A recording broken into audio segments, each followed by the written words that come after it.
Hello friends, आप सभी का स्वागत है आपके अपने यूट्यूब चैनल अवे क्लासेस में।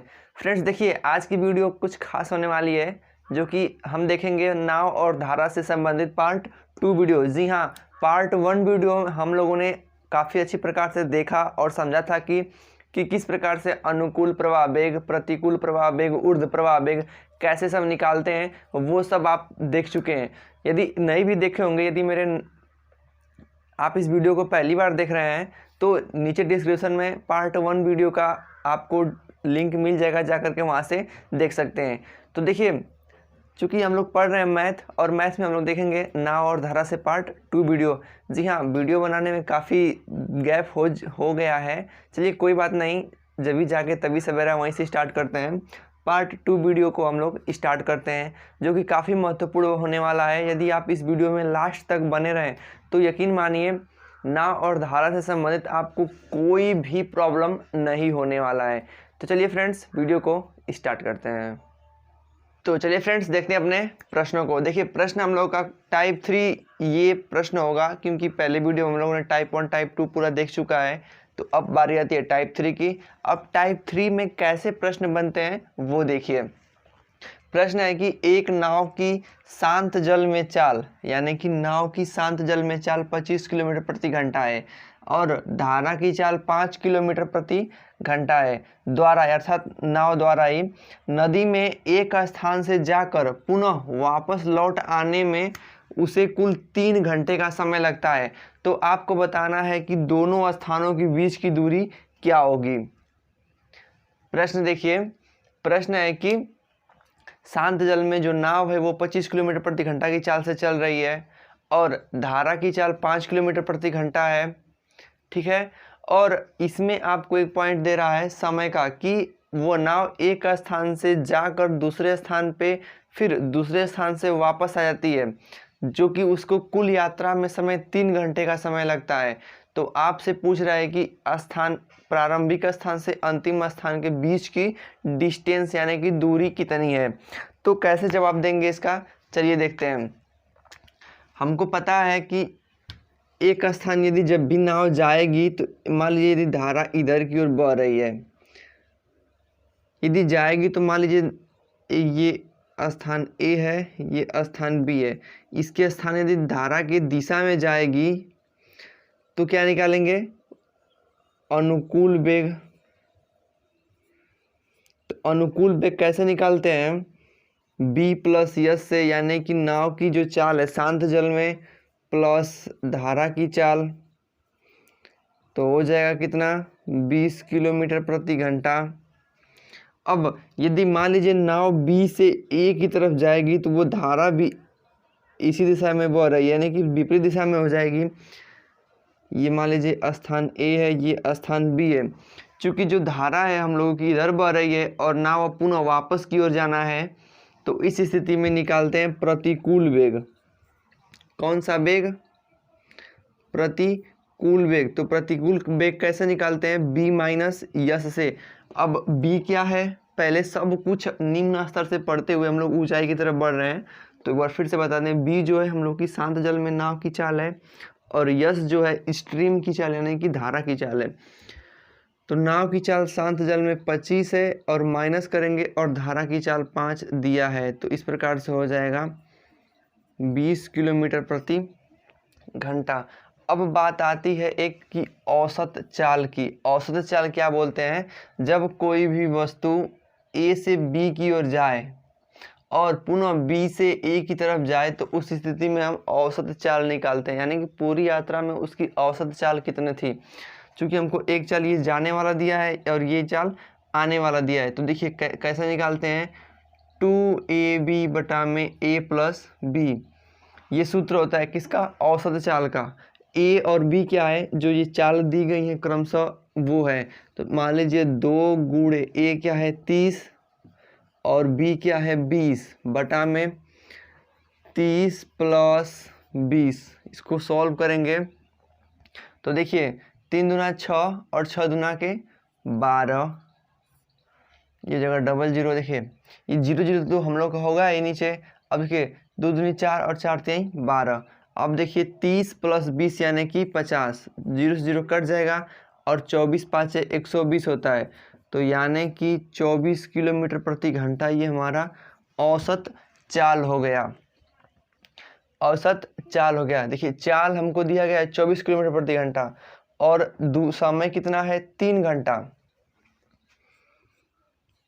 तो क्या निकालेंगे दूरी। दूरी बराबर चाल गुणे समय। चाल कितना है 24 किलोमीटर प्रति घंटा, समय कितना है 3 घंटा।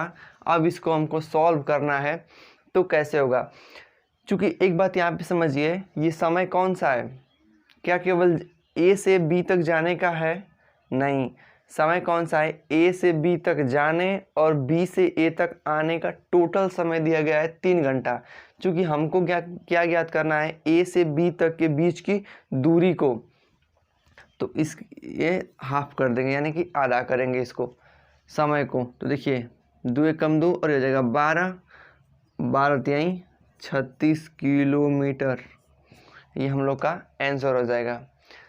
क्योंकि इस प्रश्न को एक बार फिर से आप समझ सकते हैं, इस प्रश्न में कुछ किया नहीं गया है, केवल आसान प्रश्न है। समझिए प्रश्न में था कि जब नाव है एक ए से बी की तरफ जा रही है और बी से ए की तरफ फिर आ रही है, तो उसको यात्रा में 3 घंटे का समय लग रहा है। अब देखिए क्या दिया था कि शांत जल में नाव की चाल 25 किलोमीटर प्रति घंटा है और जो धारा बह रही है 5 किलोमीटर प्रति घंटा की चाल से बह रही है। इतनी बात क्लियर। अब प्रश्न पूछते, देखिए प्रश्न है कि ए और बी एक बिंदु है, इन्हीं के बीच की दूरी को ज्ञात करना है, ये इनके बीच कितनी दूरी है। तो चूंकि नाव पहले जाएगी तो अनुकूल वेग निकालेंगे। अनुकूल वेग कैसे निकलता है, धारा का वेग प्लस नाव का वेग। फिर नाव पुनः वापस आएगी, ये कौन बता रहा है, ये समय बता रहा है कि पुनः जाती है फिर आ जाती है। तो जाएगी तो अनुकूल वेग, आएगी तो प्रतिकूल वेग। तो प्रतिकूल वेग कैसे निकालते हैं, नाव की वेग में से धारा की वेग को माइनस कर देते हैं। क्योंकि हम लोग का एक आया है 30 किलोमीटर प्रति घंटा और एक आया है 20 किलोमीटर प्रति घंटा, ये यात्रा हम लोग की रही। अब चूँकि 2 हम लोग को चाल दिया गया है जाने का और आने का, तो इस स्थिति में हम औसत वेग निकालते हैं। तो औसत वेग का सूत्र होता है 2 गुणे जाने में जो चाल लगी और आने में चाल लगी उसका दोनों का गुणनफल बटा में दोनों का योगफल। जैसे इसको सॉल्व किए हैं आया है 24 किलोमीटर प्रति घंटा, ये हम लोग की औसत चाल रही। चूँकि हम लोग को दूरी ज्ञात करना है, ठीक है, तो दूरी कैसे निकालते हैं, दूरी बराबर होता है चाल गुणे समय। चाल अब हम लोग का 24 किलोमीटर प्रति घंटा हो गया, समय 3 घंटा। अब हम लोग को एक थोड़ा सा सेंस लगाएंगे कि जो समय है क्या वो ए से बी तक जाने का है, नहीं। ए से बी तक जाने और जाकर आने टोटल समय दिया गया है 3 घंटा। चूँकि हम लोग को एक ही दूरी ए से बी की ज्ञात करनी है, तो 3 में 2 से भाग दे देंगे, यानी कि बटा में 2 कर देंगे, आधा कर देंगे उसका। तो जैसे इसको सॉल्व करेंगे 12 तिहाई 36 किलोमीटर प्रति घंटा, ये आंसर रहा। चूँकि ऐसे प्रश्न आए तो आप सॉल्व कर लेंगे। आइए ऐसे प्रश्न एक और लगाते हैं। चलिए इसी प्रश्न को देखते हुए एक और प्रश्न आपके सामने उपस्थित है। ये एकदम हलवा प्रश्न है, इसको आपको सॉल्व करना है। चलिए आपका समय शुरू होता है, अब इसको सॉल्व कीजिए। प्रश्न को हम पढ़ देते हैं कि एक तैराक शांत जल में 5 किलोमीटर प्रति घंटा की चाल से तैर सकता है। तैराक मतलब जो पानी में तैरते हैं उसको बोलते हैं। यदि धारा का वेग 1 किलोमीटर प्रति घंटा हो, समझिए तैराक जो है शांत जल में तैर सकता है 5 किलोमीटर प्रति घंटा की चाल से, और जो धारा का वेग है 1 किलोमीटर प्रति घंटा है। यदि तैराक एक स्थान से जाने तथा और पुनः उसी स्थान पर वापस आने में उसको कुल 1 घंटे का समय लगता है, तो आपको पहले प्रश्न के जैसे ही इस प्रश्न में बताना है कि दोनों स्थानों के बीच की दूरी कितनी है। प्रारंभिक स्थान और अंतिम स्थान के बीच की दूरी कितनी है आपको ये बताना है। आपका समय शुरू होता है अब। चलिए लगाइए। ये आपके 4 विकल्प दिए गए हैं, इन्हीं में से आपको आंसर लाना है।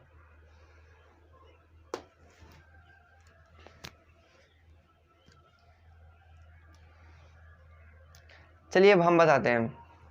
हालांकि कुछ लोग का लग भी चुका होगा या लग रहा होगा, और कुछ लोग को इस प्रश्न में हवा नहीं लगा होगा क्योंकि वो जो पहले प्रश्न नहीं देखे होंगे। तो चलिए हम बताते हैं आपको। जैसे देखिए, छोटे रूप में समझाते हैं। चूँकि तैराक जा रहा है ना, फिर पुनः वापस आएगा, तो जाने का जो चाल है और आने का चाल है उसको निकालना पड़ेगा। तो जो धारा की दिशा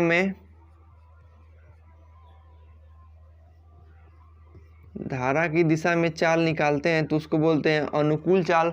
तो अनुकूल चाल कैसे निकालते हैं? b प्लस यस करके।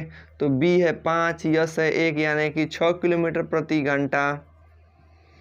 और देखिए धारा के विपरीत, भाई जो तैराक गया है वो वापस भी तो आएगा, तो विपरीत कैसे निकालते हैं? b माइनस यस करके। तो b माइनस यस यानी कि 5 माइनस 1 हो जाएगा 4 किलोमीटर प्रति घंटा। ये जाने में चाल है और ये आने में चाल है। जब दो चालें हमको दे दी गई हों और वो भी जाने का और आने का, तो उस स्थिति में आगे कैसे बढ़ना होता है? तो आगे बढ़ने के लिए हम निकालते हैं चालों का औसत चाल। क्या निकालते हैं? औसत चाल। तो 2 गुणे पहली चाल गुणे दूसरी चाल बटा में पहली चाल प्लस दूसरी चाल। 6 दूना 12, 12 चौक 48 बटे में 6 4 10। सॉल्व कर सकते हैं। 4.8 आपको बताया गया है जब भी हर में 10 हो यानी 1 0 हो तो इकाई के बाद एक अंक पे दशमलव लगाते हैं। तो ये आ गया 4.8 किलोमीटर प्रति घंटा। ये औसत चाल आ गई। तो अब नॉर्मली आप सोच सकते हैं कि चाल दिया गया है, समय दिया गया है, तो दूरी निकालनी कौन सी बड़ी बात है? क्या निकालनी? दूरी। दूरी बराबर होता है चाल इंटू समय। चाल कैसी है? 4.8, समय 1 घंटा। अब यहाँ पे कुछ लोगों का दिमाग थोड़ा चलना चाहिए कि जो 1 घंटा समय है वो कैसा समय है? जाएगा भी आएगा भी, टोटल समय है। क्योंकि हमको दूरी ज्ञात करना है, यदि इसी को हम गुणा कर देते हैं तो ये जो दूरी आएगी ना वो उतनी दूरी गया उतनी दूरी आया, यानी कि 2 बार दूरी जुट जाएगी। हमको पूछ रहा है 1 बार दूरी, प्रारंभिक स्थान से अंतिम स्थान के बीच की दूरी, लेकिन समय कौन सा दिया गया है? जाने और आने का। तो इसको हमको हाफ करना होगा यानी आधा करना होगा। डिवाइड कर सकते हैं 48 एक प्रकार से हम लोग का आंसर आ जाएगा 2.4 किलोमीटर। वो की दूरी रही। तैराक एक स्थान से दूसरे स्थान तक जो गया उसके बीच की दूरी 2.4 किलोमीटर है। ठीक है। चूँकि अब ऐसे प्रश्न आए तो उसको छोड़िएगा मत। उस प्रश्न में क्या रहेगा? उस प्रश्न में ऐसे ही प्रश्न तैराक दिया है, कुछ भी दे सकते हैं आपको। मतलब प्रश्न के टाइप को सोचिए, कैसे टाइप हो सकता है? एक धारा का वेग दे देगा और वो शांत जल में ये नाव की चाल, तैराक की चाल, कुछ भी चाल दे देगा। और एक सबसे नीचे जैसे समय दिया है ना, उसी प्रश्न में नीचे समय दे देगा और वो पूछेगा कि जाता है और आता है तो कुल समय इतना लगता है, तो जाने और आने जो बीच की दूरी है उसको दूरी बताइए। प्रारंभिक बिंदु और अंतिम बिंदु के बीच की दूरी बताइए। प्रश्न किसी भी प्रकार से घुमा के पूछ सकता है, वही आपको मेथड अपनाना है और सॉल्व करना है प्रश्नों को। एक बात ध्यान देना होगा यहाँ पे कि बटा में 2 जरूर करेंगे, क्योंकि जब समय दिया गया है आने और जाने टोटल, तो हो जाएगा ये दूरी में। जब दूरी निकालेंगे तो आधा जरूर करेंगे। आई होप आप इस टाइप के प्रश्न समझ गए होंगे। अब आइए बढ़ते हैं नेक्स्ट टाइप पे। चलिए फ्रेंड्स, अब देखते हैं अपने टाइप 4 वाले प्रश्न को कि ऐसे प्रश्न टाइप 4 में श्रेणी में जो रखे गए हैं वो किस प्रकार से हैं। आप सैंपल पे देखिए प्रश्न है कि नाव की अनुप्रवाह चाल और प्रतिकूल प्रवाह चाल का अनुपात 7:5 है। यदि धारा का जो वेग है 4 किलोमीटर प्रति घंटा है, तो आपको बताना है कि शांत जल में नाव की चाल क्या होगी। चूंकि देखिए इसमें हम लोग को दे दिया है, कुछ अनुपात दे दिया है और एक दे दिया है, ये धारा का वेग दे दिया है, पूछा है नाव का चाल। आप लोग देखे होंगे कि अनुपात वाले प्रश्नों को कैसे हम लोग सॉल्व किए थे, असली अपान नकली करके। उसी प्रकार से ऐसे इसी प्रश्न को सॉल्व करेंगे तो आपका ध्यान पूरा होना चाहिए इधर। चूंकि देखिए अनुप्रवाह वेग दिया गया है और प्रतिकूल प्रवाह वेग का अनुपात दिया गया है और हमको दे दिया गया है धारा का वेग, तो इस स्थिति में हमको वो टाइप 2 ध्यान देना चाहिए कि जब हमको अनुकूल प्रवाह वेग प्रतिकूल प्रवाह वेग दिया हो तो कैसे धारा का वेग और नाव का वेग ज्ञात करते हैं। ये कौन बता रहा है, ये जो नीचे लाइन में दिया गया ना कि धारा का वेग 4 किलोमीटर प्रति घंटा है, वही बता रहा है कि आगे हम लोग को क्या करना है। तो देखिए असली अपन नकली कैसे निकाल सकते हैं, किस स्थिति में, तो देखिए यहाँ से जब हमको धारा का वेग ज्ञात करना होता है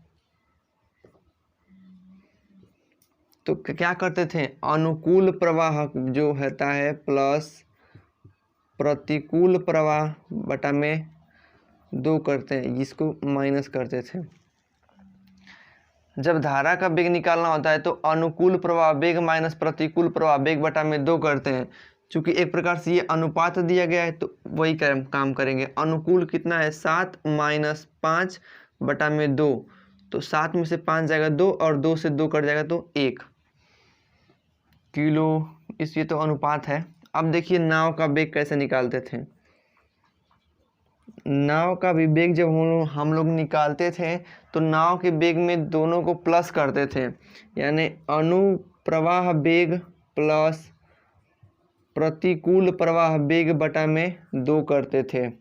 तो क्या है ये 7 प्लस 5 बटा में 2, 7 5 12 और 12 में 2 से भाग देंगे तो 6 हो जाएगा। अब इसके आगे आपको कुछ नहीं करना है। जो भी मेरे भाई अनुपात वाले लेसन को मुझसे पढ़े होंगे तो इसको आप तुरंत लगा सकते हैं। कैसे, असली अपान नकली करके, असली अपान नकली, नकली में जो अनुपात वाला भाग लिखते हैं, असली में जो प्रश्न में दिया रहेगा वो असली वाला लिखते हैं। तो असली देखिए, असली क्या है, धारा का वेग जो है 4 किलोमीटर प्रति घंटा, अपान नकली। अब नकली धारा का वेग कौन सा है, धारा का वेग नकली है 1। चूंकि ये कैसे प्राप्त हुआ है, ये अनुपात वालों से प्राप्त हुआ है। ठीक है, अब हमको क्या ज्ञात करना है, ज्ञात तो करना है नाव का वेग। नाव का वेग जो नकली है वो 6 है, तो यहाँ पे रख देंगे और इसको सॉल्व कर देंगे तो 6 चौक को 24 नाव का वेग किलोमीटर प्रति घंटा, ये हम लोग को आंसर मिल गया। देखिए प्रश्न में कुछ नहीं था, धारा का वेग हमको दे दिया गया था, नाव शांत जल में नाव की चाल ज्ञात करनी थी। क्योंकि अनुप्रवाह वेग और प्रतिकूल प्रवाह वेग का चाल हमको पता था, तो हम आपको सूत्र पढ़ाएं कि जब भी धारा का वेग ज्ञात करना हो तो अनुकूल प्रवाह वेग माइनस प्रतिकूल प्रवाह वेग बटा में 2 कर देते हैं। और हमने पढ़ाया था कि जब नाव का वेग ज्ञात करना हो तो अनुकूल प्रवाह वेग माइनस प्रतिकूल प्रवाह वेग बटा में 2 कर देते हैं। मतलब नाव में प्लस करते हैं, धारा वाला में माइनस करते हैं। जब ये दोनों आ गया तो असली अपान नकली, असली यानी 4 दिया है, नकली 1 है, यानी जो धारा का वेग दिखे यहाँ पे 1 है, और गुणे 6 करेंगे। 6 क्योंकि ये जो वेग ज्ञात करना है तो ये 6 आया है, तो 6 चौक को 24 किलोमीटर प्रति घंटा, ये आ गया नाव की चाल। आइए एक ऐसे ही प्रश्न को और देखते हैं। चलिए फ्रेंड्स देखते हैं आज के इस लास्ट प्रश्न को। ये प्रश्न काफ़ी इस वीडियो में काफ़ी महत्वपूर्ण यही प्रश्न है और इसको कैसे समझते हैं ये देखिए। एक नाव है, एक नदी में एक निश्चित दूरी तय करती है, लौटने में यानी निश्चित दूरी तय कर लेती है, उसको लौटने में 3 गुना समय ज़्यादा लगता है, 3 गुना समय अधिक लगता है।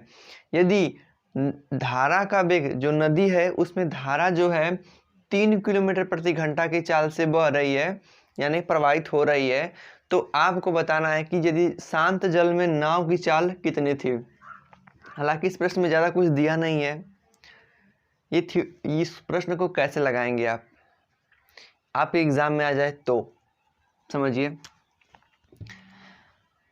चूंकि 3 गुना समय लगता है, यानी जब वो गई होगी टाइम, मतलब कि जाने में समय संबंधे आने में समय लगा समय, तो उसको शॉर्ट रूप में लिख सकते हैं। क्योंकि जाने में समय आने में समय हमको कैसे पता चल रहा है, लौटने में उसे 3 गुना समय ज़्यादा लगता है, यानी कि जब 3 गुना समय ज़्यादा लगता है तो जाने में 1 लगा होगा। जाने में समय 1 लगा होगा तभी तो उसको लौटने में 3 गुना लग रहा है, यानी कि 3 लग रहा है। अनुपात है, समझिएगा। यहाँ तक आप पहले समझ गए होंगे। 3 गुना समय कब लगता है? लौटते समय, यानी कि वापस आते समय। तो आप यदि वापस आते समय 3 गुना लगता है तो जाने का ही तो 3 गुना लगता है, तो जाने का 1 लगेगा तो आने में 3। ठीक है। अब हम आपको पढ़ाए थे कि जो चाल होता है वो प्रोपोर्शनल होता है किसके? समय के।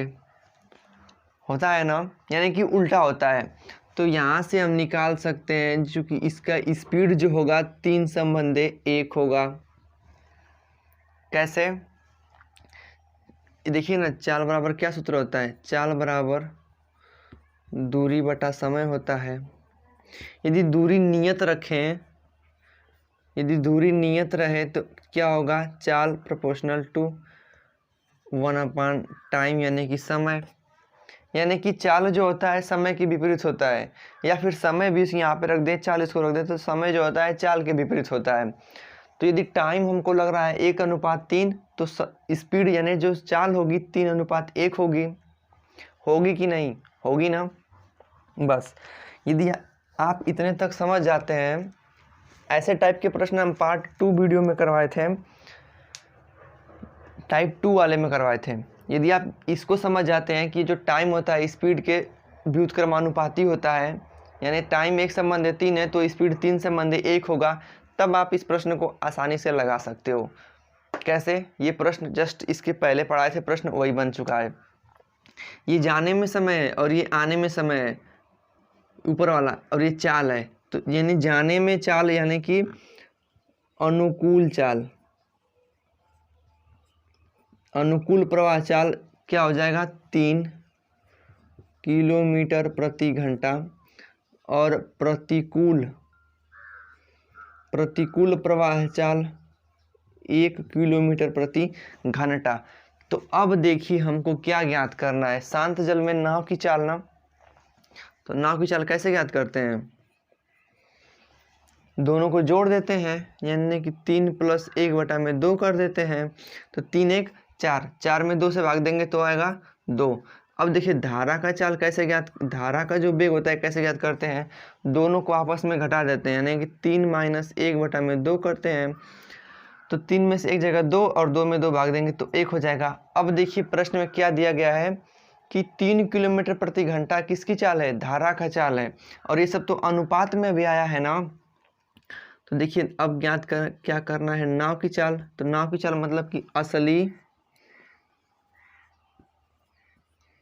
अपान नकली, ये सब आपको अनुपात में मिला होगा, और यहाँ पे गुणा करेंगे। तो देखिए असली क्या है? 3 किलोमीटर प्रति घंटा। क्या? धारा की चाल 3 किलोमीटर प्रति घंटा है ना। अब देखिए नकली धारा की चाल क्या होगी? 1 किलोमीटर प्रति घंटा। ये कहाँ से आया है? ये अनुपात वाले में से आया है। अब ज्ञात क्या करना है? नाव की चाल। तो नाव की चाल से गुणा कर देते हैं। नाव की चाल यहाँ पे निकाले हैं 2, तो 3 दूना के 6 किलोमीटर प्रति घंटा। इस प्रश्न को आप इस प्रकार से लगा सकते हैं। कहीं भी कोई डाउट होगा तो एक प्रकार से इसको हम पुनः से समझाने का प्रयास करते हैं। तो देखिए आपका प्रश्न था कि एक नाव एक नदी में एक निश्चित दूरी तय करती है, लौटने में उसे 3 गुना का समय ज़्यादा लगता है। यदि धारा का वेग 3 किलोमीटर प्रति घंटा है तो शांत जल में नाव की चाल आपको बताना है।